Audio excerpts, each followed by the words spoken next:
दोस्तों, आज के इस वीडियो में हम बात करेंगे एक बड़े अंतर्राष्ट्रीय फाइनेंशियल स्कैम की, जिसमें ईरान का क्रिप्टो गैम्बल और सैंक्शन से बचना, ये सब एक साथ जोड़कर देखे गए हैं। राइटर्स की जांच के मुताबिक एक अवैध ईरानी गैम्बलिंग नेटवर्क और दुबई में एक अनलाइसेंस्ड क्रिप्टो एक्सचेंज ने मिलकर कम से कम 4 अरब डॉलर की मनी मूविंग ऑपरेट किया है। अब सवाल यह है कि यह पूरा नेटवर्क चल कैसे रहा था। रिपोर्ट के मुताबिक दुबई में सेलविट नाम का एक क्रिप्टो एक्सचेंज बिना लाइसेंस के काम कर रहा था। इसका ऑफिस एक होटल के ऊपर दुबई के डेरा इलाके में चल रहा था और यहीं से बहुत बड़ा क्रिप्टो फ्लो हो रहा था। राइटर्स के मुताबिक सेलविट सिर्फ एक एक्सचेंज नहीं था, यह एक बहुत बड़ा फारसी लैंग्वेज गैम्बलिंग नेटवर्क का हब भी था। इस नेटवर्क में 2000 से ज़्यादा वेबसाइट्स शामिल थीं और इन्हें प्रमोट कर रहे थे 2 ईरानी इन्फ्लुएंसर, जिसमें पहले का नाम सासा सोभानी और दूसरा है पोयान मुख्तारी। ये दोनों अपनी ग्लैमरस लाइफस्टाइल के लिए मशहूर थे। महंगी कारें, लग्जरी विला, प्राइवेट जेट और याच पार्टीज, यही सब इनकी ऑनलाइन इमेज थी। ये दोनों पहले ईरान के इलीगल गैम्बलिंग केस में दोषी ठहराए जा चुके थे, लेकिन कहानी यहीं ख़त्म नहीं होती। इस नेटवर्क का कनेक्शन सिर्फ गैम्बल तक सीमित नहीं था।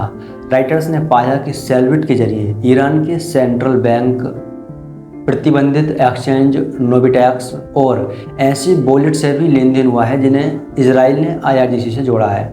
IRGC यानी इस्लामिक रिवोल्यूशनरी गार्ड कॉर्प्स, यह ईरान की पावरफुल मिलिट्री सिक्योरिटी ऑर्गेनाइजेशन है जिसका असर राजनीति, इकोनॉमी और फाइनेंशियल नेटवर्क तक फैला हुआ है।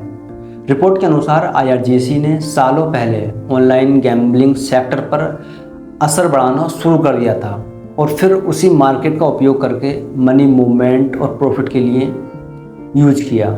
अब सबसे बड़ा सवाल यह है कि पैसे का कितना मूवमेंट हुआ है। राइटर्स और ब्लॉकचेन एनालिसिस के मुताबिक सेलविट ने मई 2024 से अब तक कम से कम 4 अरब डॉलर प्रोसेस किए जा चुके हैं और सेलविट लिंक्ड एड्रेस से कम 676 मिलियन डॉलर बाइनेंस तक पहुंची हैं। बाइनेंस ने कहा है कि सेलविट का उसके यहाँ कोई भी बाइनेंस अकाउंट नहीं था, लेकिन फिर भी सेलविट लिंक्ड यूजर उसके प्लेटफॉर्म पर आए। कॉम्प्लायंस सिस्टम ने अकाउंट फ्रीज किए और लॉ एनफोर्समेंट को रिपोर्ट किया, क्योंकि 2023 में ईरान से जुड़े क्रिप्टो ट्रेड को प्रोसेस करने सहित मनी लॉन्ड्रिंग विरोधी नियमों का उल्लंघन करने के लिए अमेरिका ने बाइनेंस पर 4.3 बिलियन डॉलर का जुर्माना लगाया था। दूसरी तरफ दुबई की रेगुलेटर बारा यानी कि वर्चुअल एसेट रेगुलेटरी अथॉरिटी ने भी इस पर कार्रवाई की है।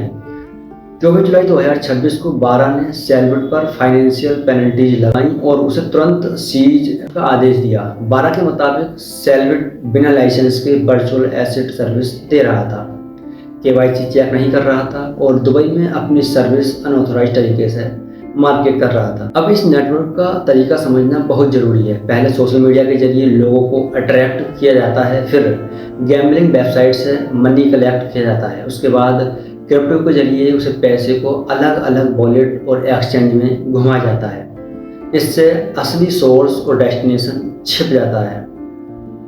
राइटर्स की जांच में यह भी सामने आया है कि इस नेटवर्क के पीछे स्टेट लिंक्ड स्ट्रक्चर के संकेत मिलते हैं, लेकिन यह साफ तौर पर प्रूव नहीं हुआ है कि सेलविट और IRGC पर डायरेक्ट कंट्रोल किसका है। यह एक ऑर्गेनाइज्ड सैंक्शन से बचने का सिस्टम दिखाई दे रहा है और अगर ऐसा नेटवर्क चल सकता है तो यह ग्लोबल फाइनेंशियल सिस्टम के लिए बहुत बड़ी वार्निंग साइन है।